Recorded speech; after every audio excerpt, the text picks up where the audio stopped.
وأموت في نفسي أموت، وأموت في خوفي أموت، وأموت في صمتي أموت.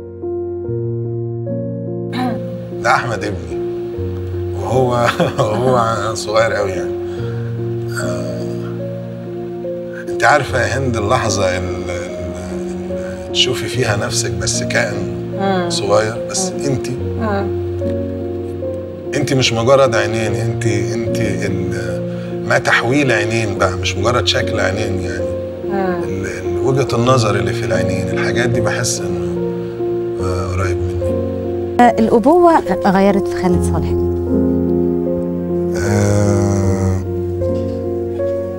إن كل طموحاتي قبل ما بقى أب كانت تخصني، كل طموحاتي كانت وكل مشاريعي في الحياة كانت تخصني وكل تصرف يخصني. حسيت إني أول ما بقيت أب إني تواريت، استخبيت أنت بقيتش موجود بقى خلاص.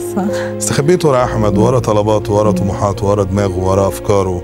بقيت أخاف عليه، أقلق عليه، أفرح عشانه. بقى مصب دايما لكل حاجاتي يعني.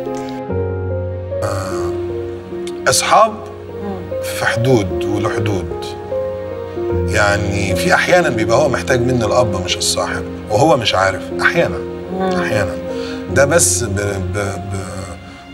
بالرجوع لخبرة مختلفة أنا وهو، فإحنا بنحترم خبرات بعض وبحترم رأيه، وهو طول الوقت في الحياة بيثبت لي إنه جدير بده.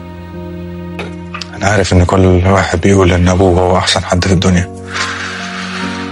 بس والله العظيم والله ما كانش فيه ولا حن ولا أطيب منه.